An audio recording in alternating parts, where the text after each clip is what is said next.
Nagaa jirtu ani Yoobsaan Abbabeetii. Yoobsaan Arguu YouTube channel like, share, subscribe gochuu dagatina.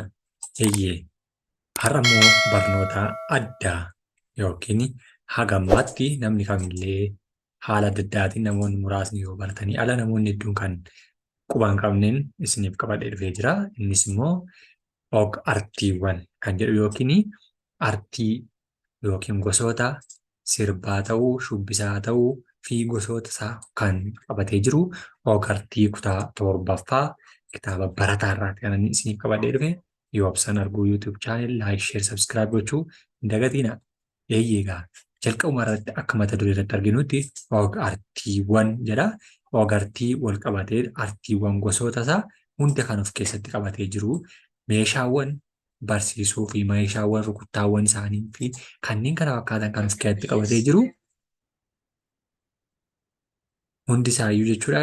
Boqonnaa tokkoffaa irratti egaa hubannoo artiiswaa yookiin immoo artistaawaa artii ta'uudhaaf yookiin immoo artistawaa ta'uudhaaf gahee isaa yookiin immoo hubannoo isaa kun boqonnaa tokko keessatti kan ilaallu akkasuma mata duree xiqqaa gahee fi faayidaa caacculee saxaxaa muuziqaa fi shubbisa aadaa Itoophiyaa garaagarummaa og-tiyaatiraa fi og-fiilmii kan jedhu kan waliin ilaallu ta'a jechuudha. Haga xumuraatti na waliin tura.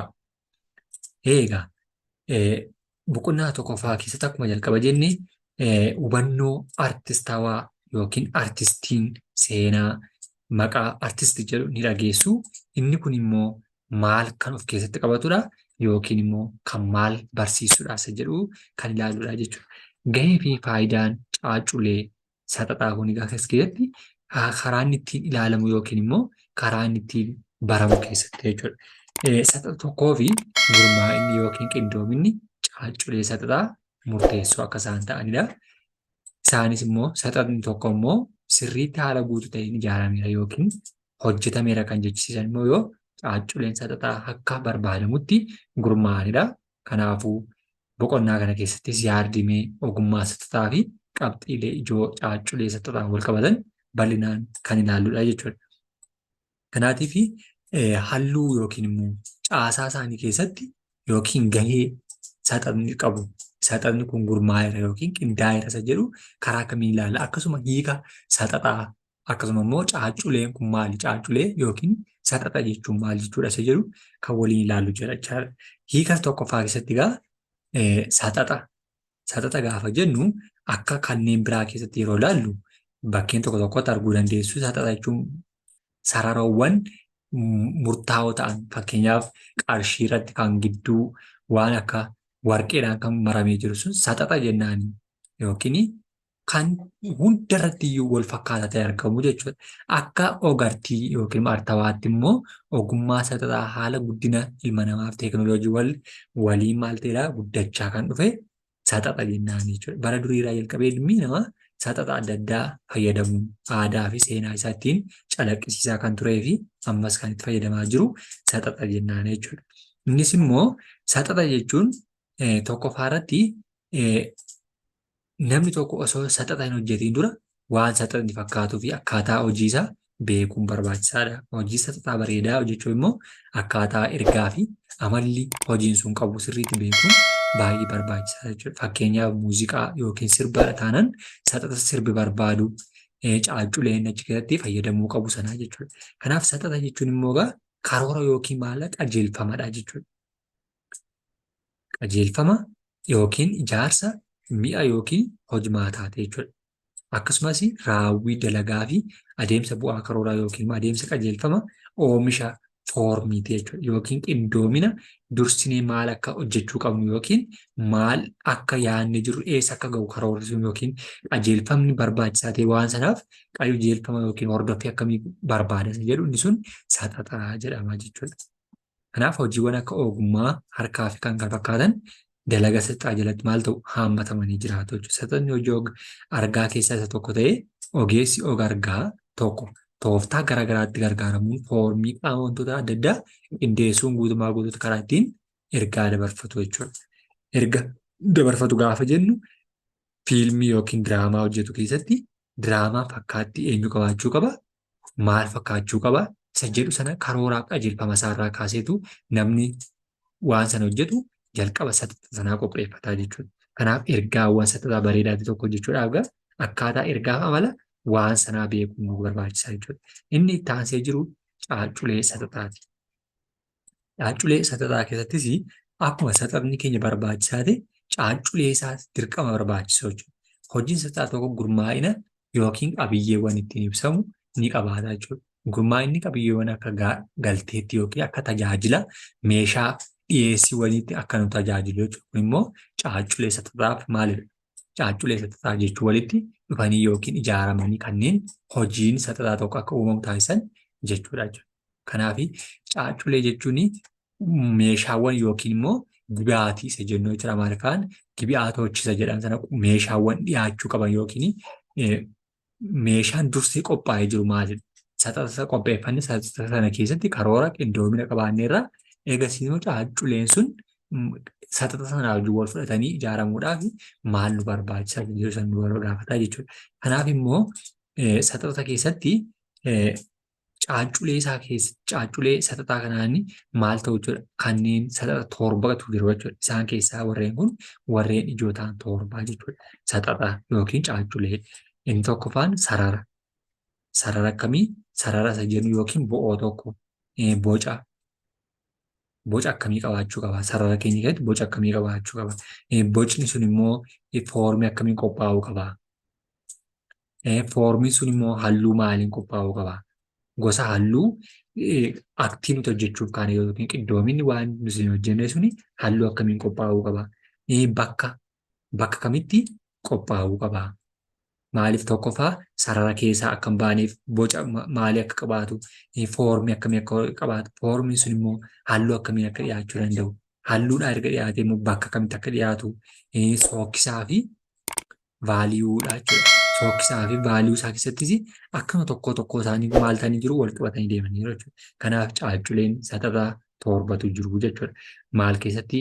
Artawaa keessatti jechuudha yookiin immoo caacculee saxaxaa keessatti jechuudha. Caacculeen saxaxaa fi ogaraa yookiin maqaatiin tokko ta'anis hanga ta'e hiika irratti maala garaagarummaa ni qabaatu jechuudha. Sababni isaas caacculeen kun saxaxa keessatti akkaataa qabiyyee saxaxaan ibsamu waan ta'eef jechuudha.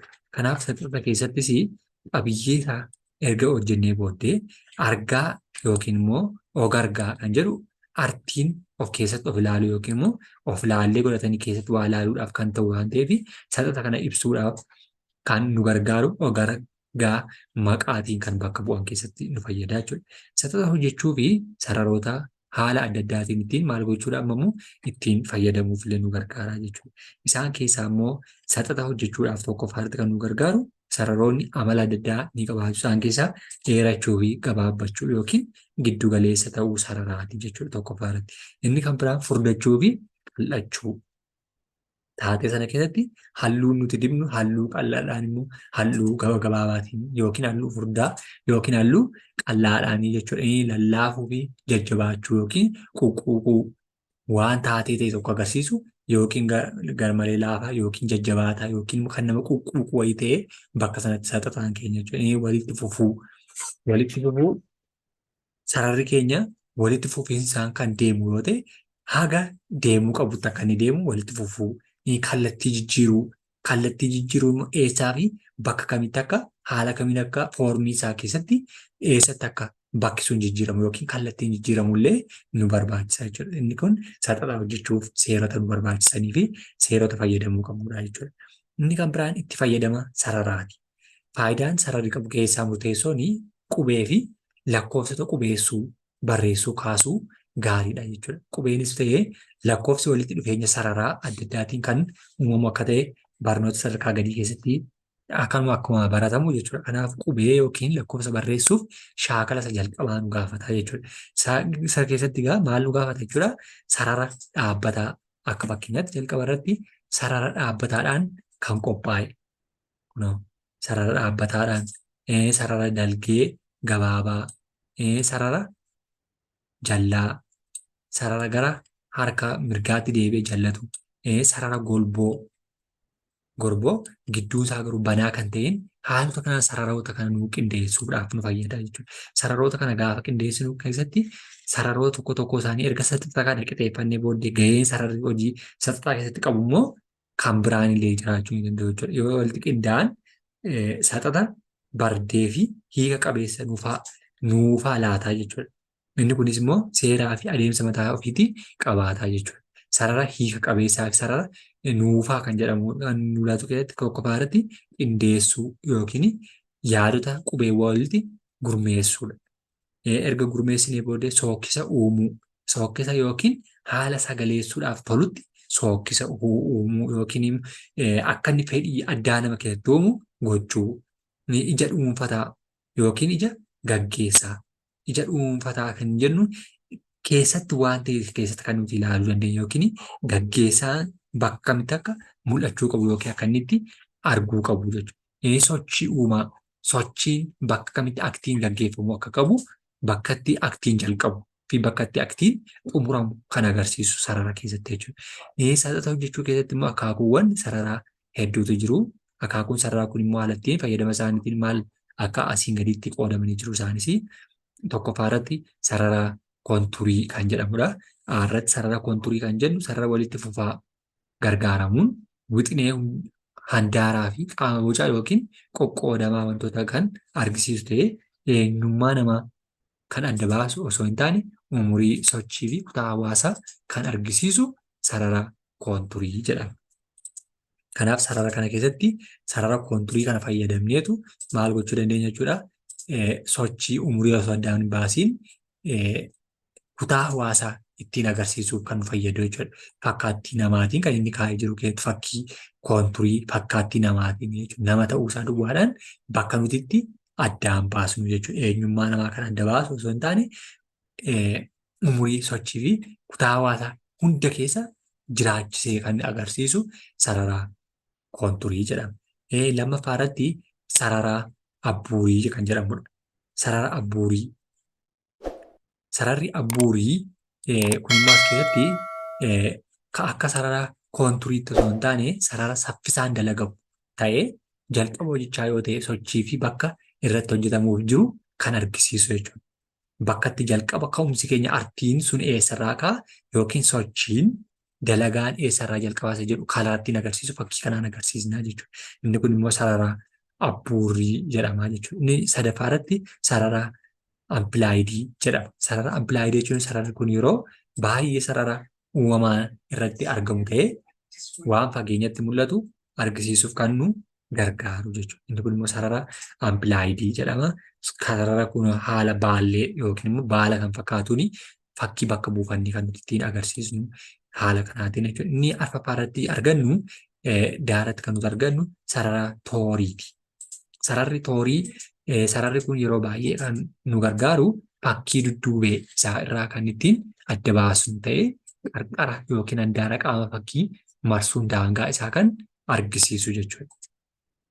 Handaara hunda isaarra jechuun sararoota kana jechuudha. Sararoonni caafiirra jiran kun eenyummaa isaa yookiin immoo fakkaattii sana dudduubee sana kan jiru nu argisiisuuf kan nu gargaaru sarara toorii jedhama jechuudha. Inni shanaffaan sarara kaaligiraafiiti. Sarara kaaligiraafiin sarara foormii yookiin boca qubeewwanii qabaatee gara barreeffamuu barbaadeetti kan sararamu yoo ta'e akkaataa qulqullina daddabinsa barreeffamichaa irratti hundaa'uun kan uumamu. Kunis kan ta'u yeroo koppee fi dibduudhaan hojjetamudha jechuudha. Sararri haala argaa keessatti hiikaa fi ergaa adda addaa akka qabaatu gochuun sararama. Sararri qajeelaan perpendikulaarii sarara dalgee ta'ee olii gara gadiitti gadii gara oliitti kan sararamudha. Madaala isaanii eeggatanii waan dhaabbataniifis immoo dheeraa fakkaatanii maal ta'u mul'atan taasisaa jechuudha. Fakkii asiin gadii keessa yeroo ilaallu keessa kan jiru fakkii taate uumee jira jechuudha. Yookiin harree diidootti fakkeessuu dandeenya jechuudha. Harree diidoo sarara kanaatiin yookiin sarara kaaligiraafii jedhamu kana sararree jira jechuudha. Gubbaarraa gara gadiitti fi gajjallaarraa gara oliitti sararreerra dalgatti garuu qubeen nuti fayyadamnee jiru keessattiin kan inni adda baasee farda yookiin fakkaattii fardaa yookiin immoo harree diidoo yookiin harree bakkee galtuu jechuudha. Ishee sana fakkaatti sana kan keessatti ilaaluu dandeenyu sarara kaaligiraafii jedhama jechuudha. Kan biraa keessatti immoo sarara adda addaatiin immoo yeroo ilaallu fakkiin asii gaditti ilaaluun kun sarara shaffaxaa jedhama. Sarara shaffaxaa yookiin immoo golboos miti diriiraas kan hin taane sarara shaffaxaa jedhama. Wal keessa daddarbuutiin kan inni barraa'ee jiru jechuudha. Kunis immoo sarara shaffaxaa furdisuuf qal'isuun akka hiika argatan kan akka qabaatu gochuun irra sararaatti fayyadamu hojjetamee jechuudha. Sarara kana dibata furdisuudhaaf iddoo tokko tokkotti gidduutti qal'isee gidduutti immoo furdisee waan jiruuf sararoota kana keessatti bifa akkanaan nuuf uumee jira jechuudha. Sararoonni hojii wixinee yookiin dibaalluu bakka bu'umsa kan ta'e qarqara hojii agarsiisu jechuudha. Akkasumas miira yookiin haala argisiisuuf sararoonni tasgabbii, dandammaqina, dheekkamsa argisiisuu mul'atu jechuudha. Isaan kun immoo kiloogiraafii kan jedhamu keessatti kan barraa'an yookiin immoo kan jalqabaa kaaligiraafii keenya keessatti sararameen ilaaluu dandeenya jechuudha. Innis immoo egaa ija namaa duwwaatu akka hojii ogargaa sana waliin maaltu deemu olii gadi ilaaluu taasisaa jechuudha. Gararraa isa iddootti furdatee iddootti qal'atan jechuudha. Akkasuma ifummaa fi dimimmisummaa uumuuf sararri yoo walitti siqee ni gurraachaa, dimimmisa. Faallaa kanaa immoo yoo walirraa adda fagaate immoo ni haphataa jechuudha. Ni haphata jechuun immoo ifoomuu argisiisa yookiin mul'ata sirriitti jechuudha. Kanaaf sararri furdaan waraqaa irratti sararamu ijatti humna qabeessa akkasuma aangoo fi kabaja argisiisa jechuudha. Kanaaf sarara furdaa gargaaramuun mirga yookiin miira aangoo qabeessummaa fi bahanii mul'achuu guddisa jechuudha.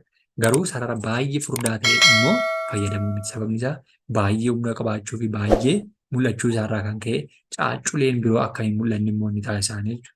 Caacculeen achi keessatti uumamanii jiran akka isaan hin mul'anne mul'isuu danda'a jechuudha. Kanaatiif hojichi madaala isaa akka dhabu akka hin taasisneef sarara sana walirraa butuudhaan fi xiqqoo ishee gara qal'isuutti deemuutiin mul'isuu dandeenya jechuudha. Sararri qal'aan garuu daawwataatti miira maalii jechuudha qananii uumuu. Kanaaf hojii hojjetamu keessatti illee sarara furdaaf qal'aa waliin fayyadamuun hojii isaa hawwataa akka taasisu illee nu gargaara jechuudha. Inni kan biraan bocadha jechuudha. Boca gaafa ilaallu immoo bocni caacculee saxaxaa keessaa isa tokko yoo ta'u qindoomina sararaatiin kan uumamu ta'ee hojjaa dheerina qofaa kan qabuu fi sarara kan ibsamu immoo boca jennaa jechuudha. Bocni immoo akaakuuwwan lama qabaata.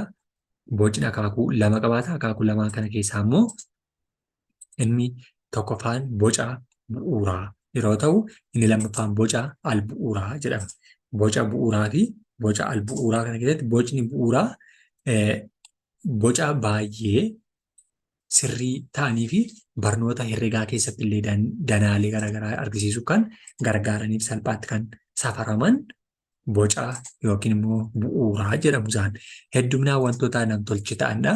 Sababni isaas immoo dalaguuf wantoota ittiin hojjechuuf mijataa kanaaf sarartuu fi koompaasii gargaaramuun illee hojjechuun ni danda'ama jechuudha. Sababni isaa boca bu'uuraa isa jalqabaa waan ta'eef gosa boca keessaa isa tokko ta'etu gargaara jechuudha. Inni lammaffaan boca albu'uuraati. Boca albu'uuraa keessatti immoo akkasa boca bu'uuraa sanaa haala salphaa ta'een safaruuf kan nu mijanne keessatti hedduminaan wantoota uumamaan jiran irratti argamanii fi boca salphaatti safaramuu danda'u kanneen hin qabnedha jechuudha. Boca akkasa bu'uuraa sanaa mijataa miti jechuudha. Boca kana safaruudhaaf kan mijataa hin taanedha jechuudha. Inni kun immoo boca gosa kanaa kan qabu jechuudha. Boca gosoota kanaa kan qabaatu ta'e kan salphaatti maal ta'e qofa salphaatti sararamuu hin dandeenyedha jechuudha.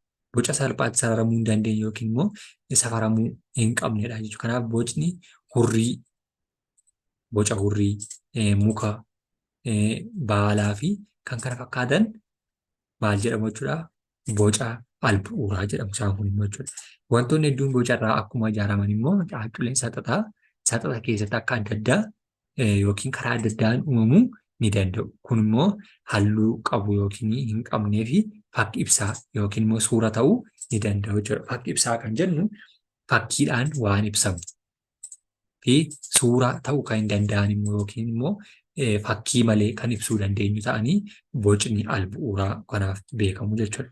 Inni kan biraan boca lamaan kana keessatti haala bocni isaanii fakki ibsaa fi fakki ibsa malee isaa gargaaramanidha jechuudha.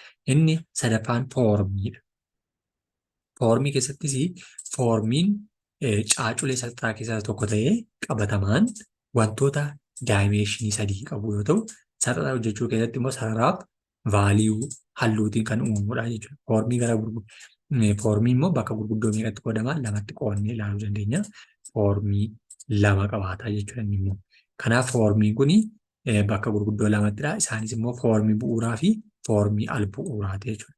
Foormii bu'uuraa kan nuti jennu yeroo baay'ee salphumatti kofoota safartuun safaramuu danda'u kanneen qaban yoo ta'u, faallaa isaatiin immoo foormiin al-bu'uuraa immoo baay'inaan kan argamu wantoota uumamaa yoo ta'e, verteeksii kan ittiin hin baay'annee fi kofoota safartuu kallattiin safaruuf nama rakkisu kanneen qabanidha jechuudha. Isaan kun immoo foormii al-bu'uuraa jenneetu addaan baasuu dandeenya jechuudha. Kanaaf kun foormii isaanii keessatti warreen jalqabarra jiranii fi warreen gama kanarra kofa qaban, warreen kofa hin qabnee fi kofa qaban jennee ilaaluu dandeenya jechuudha. Warreen jalqabarra jiran kun warreen kofa hin qabne haaraadha. Garuu kofa hin qaban. Warreen lammaffaarra jiran as keessa jiran garuu hundi isaaniiyyuu qabaataniitu kan ittiin safaramuu danda'an ta'anii jiru jechuudha. Kanaaf foormii bu'uuraa fi al-bu'uuraa ol biratti argisiisuudha jechuudha. Warreen kun warreen al-bu'uuraa jennuun jechuudha. Warreen kun garuu warreen bu'uuraa foormii jedhamanii beekaman keessatti warreen hiramanii jechuudha. Kanaaf haala kanaatiin ilaaluu dandeenya jechuudha. Inni arfaffaan vaaliyuu yookiin toonii. Toonii sagaleessuudhaaf sagalee akkamii akka isaan qabaatan keessatti kan nuti ilaallu. Vaaliyuu halluu jechuun immoo sadarkaa ifummaa fi dukkanaa'ummaa bifti tokko ofii isaa irratti qabaatu yookaan argisiisu vaaliyuu yookiin toonii jennaani. Vaaliyuu yeroo tokko tooniitti yookiin hiikama. Vaaliyuun hojii salphaa keessatti immoo wanti ijaan arginu diriiraa ta'e akka nutti hin mul'anne kan nuuf taasisu vaaliyuudha jechuudha. Kanaaf hojiin salphaa akka ergaa guutuu dabarsuu taasisuu keessatti faayidaa guddaa ta'e qabaata jechuudha. Jijjiiramni ifummaa fi dimimmisummaa vaaliyuu keessaa gadi fageenya yookaan fuuluma tokko irratti dhiyeenyaaf fageenya wantootaas akka adda ba'uuf nuuf taasisa jechuudha. Vaaliyuun miira yookiin immoo haala wantoonni keessa jiranis ni ibsa jechuudha. Vaaliyuun sun yookiin immoo tooniin sun sagaleewwan kana keessatti fakkaattii kanaati jechuudha yookiin fakkaattii kiiboordii kan qabaatu jechuudha. Kanaaf taatee achi keessa taa'aa jiru yookiin immoo fageenyaaf dhiyeenya keessatti kan wantoota akka adda ba'u nu taasisan keessaa isaan tokko vaaliyuu yookiin toonii jenneetu ilaalla jechuudha. Isaanis kun lakkoofsaan gaafa keenyu lakkoofsa tokkorraa kaanee haga 8tti fi wal keessa deemee immoo 1, 2, 3, 4, 5, 6, 8 jedhee haala kanaatiin sagaleen kun wantoota irratti kan inni toonii vaaliyuu argisiisuu keessatti gahee kana qabaata jechuudha. Inni shanaffaan halluudha. Halluun immoo waa'ee uumama halluu beekuudhaaf immoo yaadi hiddama halluu hanga ta'e beekuun barbaachisaa ta'a. Halluun maqaa waliigalaa yookiin dimshaashaa kan halluu hundumaa bakka bu'uu danda'udha jechuudha. Halluu arguuf wantoonni sadii maal barbaachisoodha? Isaanis immoo ifa dirraa fi iji jiraachuu qaba. Garmaddeen halluutti yoo deebisnu immoo bakka lamatti qoodamu jechuudha. Isaan kun sadan jiraachuu keessatti gahee taphataa jechuudha. Halluu gosa halluu yookiin immoo dimshaasha halluu keessatti tokkoffaa ifadha. Lammaffaa dirraa fi ija qabaachuu isaati jechuudha. Gaafa gara maddeen halluutti deemnu immoo halluun bakka qoodama lamatti qoodama jechuudha. Innis halluu ifaa yookiin halluu uumamaa fi halluu namtolchee jechuudha. Kan uumamaan jiraatuu fi kan namni qopheesse halluu uumamaaf halluu namtolchee jennee ilaalla jechuudha. Halluu namtolchee fi halluu uumamaa keessatti halluu yookiin hojii salphaa tokko keessatti miidhagina hojichaa dabaluun hawwataa taasisuu dabalatee wanti hojjetamu sun madaala akka eeggatu akka wal qindoomina qabaachuun erga guutuu dabarsuu danda'u keessatti gaheen halluu olaanaadha jechuudha. Halluu malee hojiiwwan salphaa kamiyyuu hojjechuun hin danda'amu. Kanaaf hojii salphaa keessatti immoo kanneen barbaachisoo ta'an keessaa ijoo kan ta'e halluudha jechuudha. Kanaaf halluu immoo halluu uumamaa fi halluu namtolcheedha. Halluu uumamaa jechuun uumamaan samii irratti kan nuti arginuu fi wantoota adda addaa irratti uumamaan biqilootaa fi akkasuma halluuwwan jiruuf jireenya keessatti kan argamu uumamaadha. Halluu namtolchee jennu immoo kan namni waliin makuutiin waan adda addaa irraa hojjete halluu namtolchee jedhama. Inni ja'affaan sookkisadha. Sookkisa jechuun qulqullina dirra qaama wantootaa ta'ee kan quqquuqaa lallaafaa ifa balaqqeessisuu culluqaa ta'edha jechuudha. Sookkisni hojii ogummaa sirriitaa keessatti immoo garaagarummaa wantoota akka sirnaan adda baafachuu dandeenyu yookiin hawwannaa fi miira ilaalchaa ogargaa sirrii ta'e keessaa namaatti kan horuu fi uumudha jechuudha. Kanaaf hojii ogummaa sirriitaa keessatti immoo miidhagina sirriitaa sanaa dabaluun garaagarummaa wantootaa eeguu guutuu isa taasisuudhaa fi sookkisni barbaachisaadha jechuudha. Sookkisni uumamnis nam-tolcheenis maal ta'u uumamuu ni danda'u jechuudha. Sookkisa kana keessatti egaa qulqullina dirraa sana yookiin immoo quuqqaa lallaafaa balaqqeessuu calaqqisiisuun kun uumamaanis uumamuu danda'u nam-tolcheedhaanis kan uumamuu danda'u sookkisa jenna jechuudha. Inni dhumaa bakkadha jechuudha. Bakka jechuun immoo caacculee sirriitaa keessaa tokko ta'ee iddoowwan akka bakka duwwaa yookiin banaa qaama wantootaa keessaa ala yookiin naannawaa yookiin gubbaa yookiin oliinii fi gadiin argamanii fi iddoo qaama wantichatti qabamee kan argisiisu duwwaa ta'uusaa bakka sana jechuudha. Kana jechuun hojii sirriitaa tokko keessatti bakki barbaachisaadha jechuudha. Osoo bakki hin jiru ta'ee sararri bakka qabaatu yookiin immoo irratti hin hojjetamu jechuudha. Innis immoo irratti hin mul'atu waan ta'eef hojii sirriitaa tokko keessatti bakka qoqqoodni ilaaluu hin dandeenya jechuudha.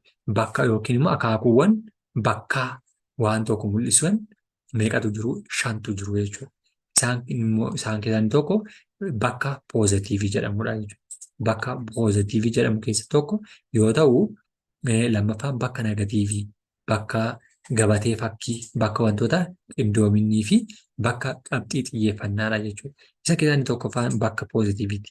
Bakki poozitiivii bakka wantuma hojjetamu sana ibsuu yookiin qaama daawwataatti dhiyaatee jiruu fi qabxii fuulleffannaa keenyaa jechuudha. Isa ifaa ta'e yookiin isa irra keessa ta'e inni poozitiivili kan dhiyaatu bakka keessaa isa tokko jechuudha. Bakka negatiivii bakka duwwaa yookiin banaa naannawaa jidduu keessaa wanta hojjetamutti hafuu jechuudha. Inni kun bakka negatiivii jedhama.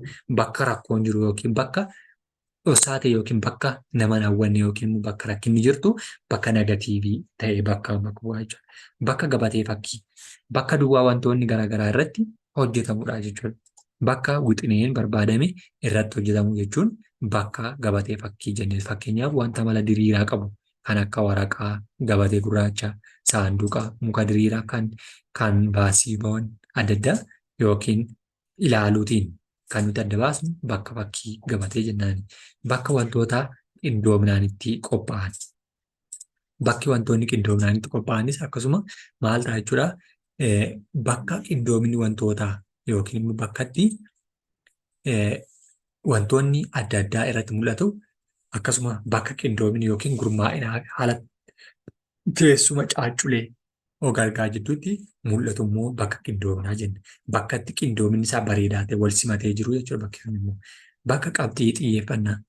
Bakka qabxii xiyyeeffannaa hojii hojjetamu keessatti ogeessi tokko yookiin daawwataan tokko yeroo hojii ogargaa hojjetu bakka qabxii xiyyeeffannaa qabaachuu qaba jechuudha. Bakki xiyyeeffannaa argate kun iddoo bakka qabxii xiyyeeffannaa argisiisu jechuudha. Fakkii yookiin sirba taanaan sirbi sun xiyyeeffannoo isaa maalirratti xiyyeeffatee jira? Diraamaa gabaabaa taanaan diraamaan tiyaatirri sun bakka kamirratti xiyyeeffatee jira jedhu bakki sun bakka qabxii xiyyeeffannaa jenneetu bakka 5tti qoodnee ilaaluu dandeenya jechuudha. Akka fakkeenyaatti fakkii bakka agarsiisu keessatti jalqaba bakka adiidhaan bineensa kana argisiisee jira. Boodarra garuu dudduuba isaa gurraachaan godhee gidduun adii godheera. Gosa bineensa kana akka adda baasu xiyyeeffannoon isaa adda baasee jira jechuudha.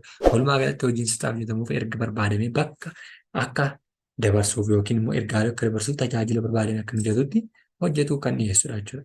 Amala caacculee sirriitti mataa isaanii kan qabaatu immoo ni taasisaa jechuudha. Isaan keessaa hin beeknu taanaan walitti qindeessuun hojii guutuu ta'e hojjechuuf nama rakkisaa jechuudha. Sababni isaa bakka eessa galuu qaba, eessatti akka dhufuu qabu addaan baasuuf nu fayyada waan ta'eef jechuudha. Inni mata-duree 2 tokko muuziqaa fi shubbisa aadaa Itoophiyaati. Muuziqaa fi shubbisa aadaa Itoophiyaa kan jennu keessatti egaa shubbisaa fi aadaa kan hin beekne hedduun hin jirtanii. Haa ta'uyyuu malee akkaataan itti shubbisnii fi aadaan muuziqaan aadaa akkaataan itti hojjetamu keessatti haala kamiin shubbisni fakkeenyaaf shubbisa Wallaggaa. Wallaggi shubbisa adda addaa garaagaraa qabaata isaan keessaa kanneen akka geelloo, gattumee kan jedhamfaatu jiru jechuudha. Isaan keessaa inni tokko shubbisa jennaanii jechuudha. Akkuma sabaaf sablammoonni hedduun ta'an Itoophiyaa keessa egaa jiraatan aadaa hedduu qabaatu. Keessumaa aadaa muuziqaa fi shubbisaa saboota iddootti garaagarummaa hedduu qabaatu. Sabaaf sablammoota biyya keessa jiran keessatti immoo muuziqaa shubbisa Oromoo fudhannee yoo ilaalle isaan tokkodha jechuudha. Akkasuma bal'aa fi aadaa sirbaa fi shubbisa mataa isaanii kan qabanidha. Godina Oromiyaa keessa jiran hunda keessatti gosa adda addaa shubbisa ragada adda addaa kan qabanidha jechuudha. Isaan keessaa tokko faaratti godinoota Wallaggaa keessa gaafa ilaallu Wallaggi shubbisa aadaa garaagaraa qaba. Isaan keessaa immoo inni tokko maallaa geelloodha. Geelloo nama dhuunfaanis ta'e gareedhaan shubbifamu ni danda'a jechuudha. Miirri inni agarsiisu garuu kan ho'aa ta'e miti. Kunis kan raawwatu yeroo dargaggoonnis ta'e shamarran sirboota marartee sirbaan sana dhugoomsuuf jecha geelloon geellifamaa jiru. Haalli raawwii isaas morma harkaa fi miila wal simsiisuun dhaabbatanii yookaan socho'aa kan shubbisan geelloo jedhama. Inni lammaffaan immoo kumkumeedha. Kumkumeen shubbisa baay'ee si'ataa fi ho'aa ta'edha. Inni kun immoo kumkumeen si'ataadha. Geelloon garuu ho'aa kan ta'e miti jechuudha. Haga tokko kan wal mararteedha waan ta'eef marartee yookiin immoo yeroo fuudhaaf heerumaa akkasuma yeroo waliif weeddisanidha waan ta'eef geelloon ho'aa miti. Kumkumeen garuu baay'ee ho'aa kan ta'edha jechuudha. Innis immoo miira gammachuu namaa keessatti kan uumu haalli raawwii isaa immoo jilba dachaasuunii fi morma sochoosuun akka wal simsiisuun danda'amutti mudhii wal qabatanii maal godhu shamarranii fi dargaggoonni wal keessa makamanii geengoo uumuu naanna'anii jechuudha. Kan isaan sirban kun fakkii kana keessatti jechuudha. Shubbisa aadaa Wallaggaa gamaaf gamana keessatti jechuudha. Inni kun geelloo, inni kun geelloodha. Inni kun kumkummeedha jechuudha. Kan walitti maal ta'an gamaaf gamana wal bira galanii kan isaan shubbisanii jechuudha. Inni kan biraan hooyyaahoodha. Hooyyaahoo yookiin immoo shubbisa aadaa Oromoo Booranaati. Shubbisa aadaa Oromoo Booranaa keessatti hooyyaahoo kan jedhamu Boorana keessatti egaa beekamaa kan ta'e hooyyaahoo jedhameetu shubbisa gareedhaan shamarranii fi dargaggoota toora galanii walitti galagaluun dargaggoonni koomee miilaa fi morma isaanii wal simsiisuu bitaaf mirgatti sochoosuu. Shamarran immoo harka isaanii gara duubaatti fi samiitti ol qabuudhaan harka miilaa fi morma isaanii wal simsiisuun shubbisanidha jechuudha. Kunoo fakkii kana keessatti kan nuti ilaaluu dandeenyu jechuudha. Inni kun shubbisa aadaa Oromoo Booranaa hooyyaahoo kan jedhamu kan isaan waliin shubbisanidha jechuudha.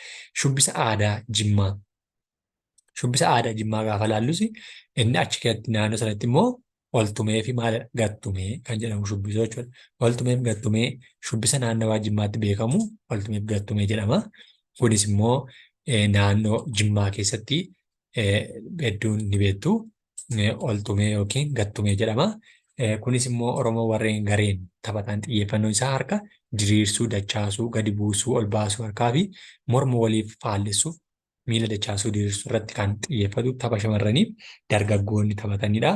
Innis immoo gattumeen moggaasni maqaa oltumeef gattumee raawwii isaarraa maddee jechuudha. Innis immoo haala isaanittiin shubbisan sana yeroo tokko ol yeroo tokko gadi kan isaan jedhan waan ta'eef oltumee fi gattumee jedhameetu beekama.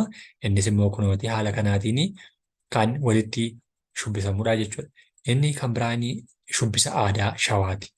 Shubbisa aadaa Shawaa keessatti immoo dhiichisa jedhama. Inni immoo dhiichisni raawwii Oromoo Shawaa gootummaa isaattiin calaqqisiifachuu fi sirboota gootummaaf onnee kakaasan ittiin shubbifamudha jechuudha. Innis dargaggoota umuriin foollee keessa jiran raawwatama. Dhiichisni shamarran hirmaachisu. Akkaataa raawwii isaas immoo dargaggoonni ulee shimalaa fi gaachana qabachuun asii ol utaalaa ulee walitti reebuun ofirraa qabuuniif yookiin faccee kan jedhamu walitti naanna'anii shubbisuu jechuudha. Inni suni dhiichisa jedhama jechuudha. Oromoo Shawaa biratti kan raawwatudha jechuudha. Inni kan biraan raphisa.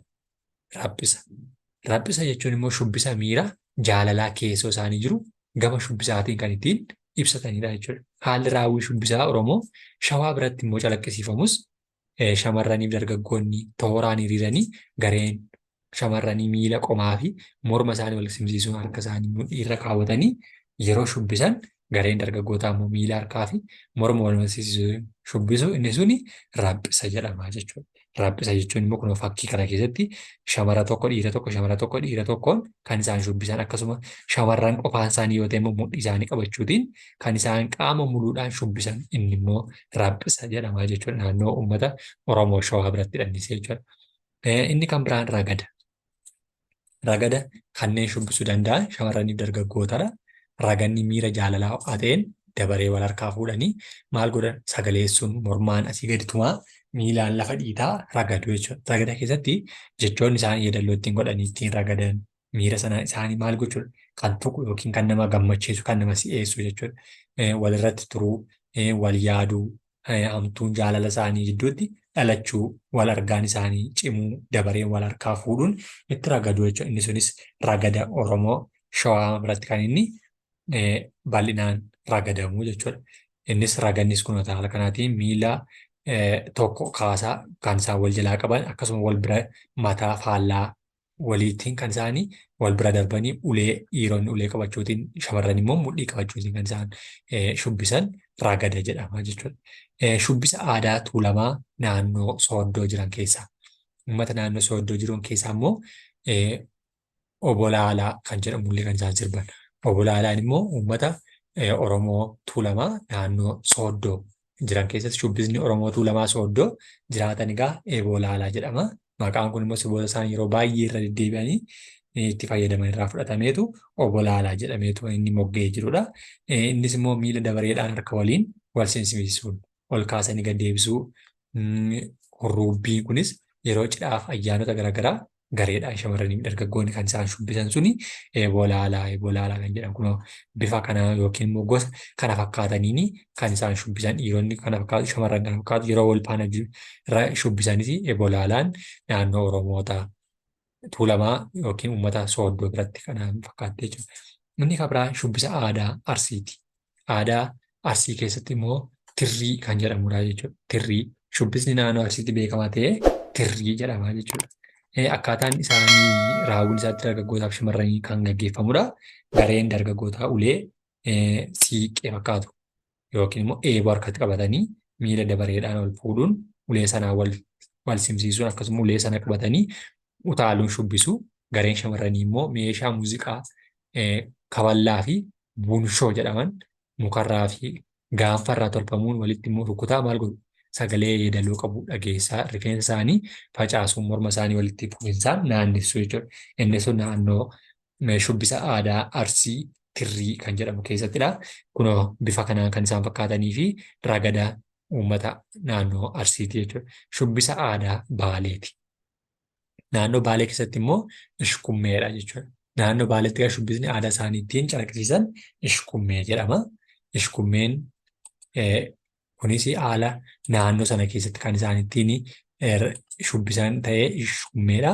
Haalli raawwii shubbisa ishkummee immoo garee shamarranii fi dargaggoota gidduu ta'ee shamarran mudhii isaanii qabachuun mormaa fi qoma isaanii sochoosaa miilaan sagalee dhaataa rukutaa dibbeen ho'isanii taphatu jechuudha.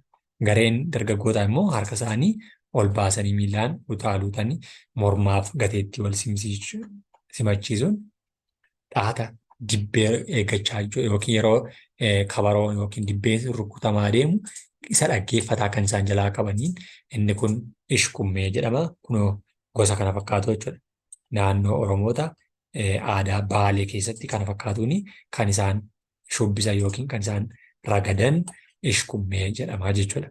Kanaatiif gosoota muuziqaa godinoota Oromiyaa hedduun isaanii baay'eetu jiraatu keessaayyuu warreen beekamoo ta'an jechuudha.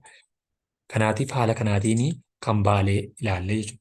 Inni kan biraan shubbisa aadaa Harargee, Shaggooyyee fi Mirrisa jedhaman immoo Shaggooyyee fi Mirrisni Shaggooyyeen hurrubbii miira jaalalaa ibsachuuf itti gargaaramanidha. Akkaataan hurrubbii isaas dargaggootaaf shamarran cimdii ta'aniin dorgomanidha jechuudha. Yookiin dargaggoonni harka qabanii gara bitaa mirgatti wal faana akka mudhii fi morma dhommoksanii shamarran rifeensa facaasan taasisuu. Dhiiratu qabee shamarran mudhii qabaa akka isheen hin qubnee fi isa booddee bitaa mirgatti akka isheen mataa yookiin immoo shurrubbaa raasu taasisuun sun shaggooyyee fi mirrisa jedhama. Fakkiidhaan yeroo taa'us kunoo kana fakkaatu jechuudha. Naannoo Harargeetti kan mirrifamuudha jechuudha. Mirrisni immoo shaggooyyeerraa kan ittiin adda ta'u miirri shubbisamuuf jaalala caalmaa gootummaa fi hamilee cimsachuuf kan hurruubamuudha jechuudha. Shaggooyyeen mataadhaan yoo ta'u mirrisni immoo gammachuu ibsachuudhaaf, jaalala ibsachuudhaaf, gootummaa ibsachuudhaaf kan mirrifamu yookiin hurruubamu naannoo shubbisa aadaa Harargee keessattidha jechuudha. Shubbisa aadaa Oromoo Wallooti. Shubbisa aadaa Oromoo Walloo keessatti immoo hammisaa kan jedhamudha jechuudha. Hammisaan shubbisa aadaa Oromoo Walloo keessaa tokkodha. Shubbisni hammisaa durba qarree fi dargaggootaan kan taphatamu yoo ta'u, shamarranii fi dargaggoonni gama gamanaa dhaabbachuun walaloo ergaa jaalalaa of keessaa qabu. Weeddisaa gama lamaanii erga wal jajaniin booda dabareedhaan dargaggeessi tokkoof shamarreen tokko fuulduratti bahuun waliin shubbisu jechuudha. Haalli sochii hammisaa kunis immoo dargaggeessi ulee qabatee miila isaa tokko xiqqoo fuulduratti fiduun ulee sanaan maal godhaa rukutaa miila isaa waliin wal simsiisuun lafa ol utaalaa yommuu shubbisu eegaluu isheen shamaraa immoo hiriyoota ishee keessaa nama tokko jechuudha. Nama tokko yookiin lama qabattee sochii dargaggeessa sanaan wal fakkaatu rukuttaa wal qixaa erga shubbisteen booda dhumarratti mataa ishee gadi qabuun rifeensa itti facaasuun xumuruu jechuudha. Adeemsuma kanaan immoo warri hafanis dabareen shubbisu jechuudha. Kun haala kanaatiin yeroo isaan jalqaban kana fakkaataa jechuudha naannoo Oromoota Walloo keessatti jechuudha. Inni xumuraa Sidaamee. Sidaamee egaa shubbisa aadaa Oromoo Walloo keessaa tokkodha innis Sidaamee yoo ta'u shubbisni kunis immoo akkuma hammisaa durbaa fi dargaggeessa kan taphatamudha. Adeemsi shubbisaa Sidaamee durbaa fi dargaggeessi cimdii ta'uun kan taphatamu yoo ta'u, namni ulullee yookiin immoo foodhumaa goobeensaa yookiin afuufanii yeedalleessuun taphachuu danda'u yookiin filamuun walaloo jaalalaa durbii fi dargaggeessi shubbisuuf qophaa'an suniin ittiin himan ulullee sanaan bakka buusaa fi deemaa jechuudha. Kanaan yeroo sana inni kun immoo Sidaamee jedhama jechuudha. Shubbisuudhaan kan isaa wal jalaa yommuu shubbisa dargaggeessi ulee qabachuu qoonqoo isaa keessa sagalee maal jechuun kurruufuu jedhamu baasuun yommuu shubbisu eegalu isheen durbaa immoo ulee isaa yookiin mudhii isaa qabachuun gateettii isaa walqixa rukutuun waliin shubbisu jechuudha. Kun immoo Sidaamee jedhameetu beekama. Naannoo Oromoota Walloo keessatti Sidaamee fi hammisaan kan beekamuu fi isa tokkoffaadha. Haala kanaaf fakkiidha yeroo ibsamus jechuudha. Kanaaf garaagarummaa muuziqaawwanii fi aartii Oromoo Wallaggaa fi Oromoota godinaalee Oromiyaa hunda keessaa fudhannee jechuudha. Inni xumuraa garaagarummaa og-tiyaatiraa fi og-fiilmiiti. Garaagarummaa og-tiyaatiraa fi og-fiilmii gaafa laallu og-tiyaatiraa kan jennu tiyaatirri galma tiyaatiraa meeshaalee fi wantoota taatonni itti fayyadaman kanneen akka uffata taatotaa, ibsaa, golgaa fi miidhagsituu kanneen kun walitti dhufuun bakka agarsiisaa yookiin waltajjii tiyaatiraa dabalatee tiyaatira jedhama jechuudha. Og-tiyaatiraa yookiin tiyaatira jennaan jechuudha. Kana keessatti wanti hubatamuu qabu wanti ilaalluu jiraachuu battala sanatti wanta hundayyuu achumatti kan arginu. Wanti yookiin gochi raawwatamu jiraachuunsaa iddoon gochi sun itti raawwatamu jiraachuunsaa tiyaatiraa jenna yookiin og-tiyaatiraa jennaan. Sababni isaa bakkuma taateen sun ta'utti yeroo arginu sana bakkuma sanatti waan ta'u waan ta'eef og-tiyaatiraa jennaan. Tiyaatirri kunis kan inni agarsiifamu galma tiyaatiraattidha. Galmi tiyaatiraas galma hojii tiyaatiraatiif addatti akkaataa hojii agarsiisa tiyaatiraatiin mijaa'utti kan hojjetamudha jechuudha. Waltajjiin tiyaatiraa kun hojii tiyaatiraa sanaa dhogoomsu dukkana gonfatee karaa seensaa karaa bahinsaa kan qabu akkasuma bakka hojii taatotaaf bakka taa'umsaa daawwattootaa mijataa ta'e kan qabu tiyaatirii jedhama jechuudha. Galma hojiiwwan waltajjii irratti haalotaa fi wantoota akkasumas sochiiwwan waltajjii irraa agarsiisuuf hundi tiyaatira jedhama jechuudha. Hojii og-tiyaatiraa keessatti immoo taatonni kallattiidhaan daawwattootaaf waltajjii irratti dhiyeessu. Ogeessonni garaagaraa kanneen tiyaatiraa sana miidhagsuu hojjetan ogeessa uffataa, ogeessa ibsaa, ogeessa sagalee, ogeessa siinarii fi kanneen kana fakkaatan achuma irratti argisiisu jechuudha. Tiyaatira sanaaf ta'uudhaaf hunda tiyaatira sana maal godhu dhugoomsuuf waltajjicha irratti dhiyeessuu isaaniirranii yoomessa tiyaatirichaa uumuuf akkaataa seenaa sanaatiin maal ijaarametti dhiyaataa jechuudha. Sababni isaa tiyaatirri battaluma daawwattoonni ilaalanitti taateen ta'us daawwataanis ifaaf ifatti kan inni walitti agarsiisu jechuudha. bahaa galaa argisiifama taanaan bakkuma sanatti karaa tokkoon hin lixa karaa tokkoon immoo baay'isaaf galiinsa kan qabu waan ta'eef tiyaatira jedhama jechuudha. Innis galma kana keessa yoo ta'e bifa halluuwwan kanaatiin bakka taa'atota namoonni taa'an yookiin waltajjii kana qabatee bakka kanatti kallattiidhaan kan walitti mul'atanii hojjetan jechuudha. Taatonni waliin dubbii isaaniif kenname irraa deddeebiin dubbisuun sammuutti erga qabatanii booda karaa ba'umsaaf galumsaa akkasuma mil'uutti seenanii fi ba'an waltajjii irratti qayyabachuun kallattiidhaan yookiin fuullee daawwattootaatti dhiyeessu jechuudha. Tiyaatirri tokko bareedee hawwata ta'e daawwattootaaf waltajjii irratti dhiyaachuuf irra deddeebiin shaakalamuu qaba jechuudha. Yeroo shaakalaa kanattis immoo taatonni waltajjii irratti bakka meeshaaleen adda addaa dhimma tiyaatiraaf oolu taa'an barruun yoomessaa gocha sana hubachaa shaakaluu irraa jiraataa jechuudha. Kanaaf haala bakka sanatti raawwatu hundayyuu seenaa fi ba'umsa beekuun dirqama isaaniiti jechuudha. Tiyaatirri tokko adeemsa asii olii kan qabu yookiin immoo keessa darbuun immoo kan inni bareedee waltajjii irratti dhiyaattotaaf dhiyaatu keessaa inni tokko og-falmiiti. Og-fiilmiiti jechuudha. Og-fiilmiin immoo bakkuma tiyaatiraa kan daawwatamu yoo ta'u, daawwattoota biraa kan gahu karaa iskiriiptiitiin jechuudha. Og-artiin barraa'ee kan qophaa'eetu daawwattoonni kallattiidhaan osoo hin taane al-kallattiidhaan namoota achirratti hirmaatan fi halluus haa ta'u bakka ta'u galma hundayyuu kan isaan al-kallattiidhaan erga waraabamee booddee daawwatan jechuudha. Inni sun iskiriiptiidhaan kan dhiyaatu og-artii jennaan. Inni kunis immoo waraabamee mul'isaa kaameraa meeshaa suuraaf sagalee mul'isuu fi waraabu kallattiin bakka birootti dabarsuu fi kuusuu danda'udha jechuudha. Qindoominni kunis suur-sagalee yookaan footogiraafii jedhama. Og-fiilmiin kun adeemsa waraabbii suura meeshaa seeluloosii jedhamu irratti immoo maal ta'a ibsa gargaaramuun raawwatamu jechuudha. Fiilmiin meeshaa sabquunnamtii ta'ee teekinooloojii ijoon qophaa'ee yookiin immoo oomisha isaatiif barbaachisu kaameraaf meeshaa gulaalaa meeshaa suuraawwan ittiin kaasan iskiriiptii irratti socho'an argisiisuuf of keessatti kan qabatu og-artii jennaan jechuudha. Inni kunis immoo fiilmiin fireemota nama dhuunfaa kan of keessatti qabate yoo ta'u, artiin walitti aananii yommuu agarsiifaman daawwattootni miira sochii kan uumanidha jechuudha.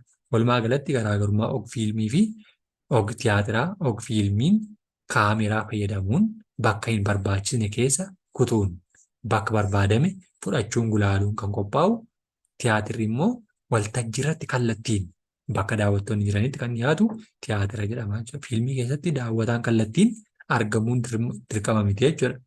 Daawwataan karaa iskiriiptii kallattiis ta'e al-kallattiin ilaaluu danda'a jechuudha. Tiyaatirri waltajjii irratti bu'uureffama. Kanaaf tiyaatirri kallattiidhaan fi bakkaa bakkatti fuulaaf fuulattii fi ijaan ilaalaa lamaaniyyuu kan wal argaa daawwatanidha jechuudha.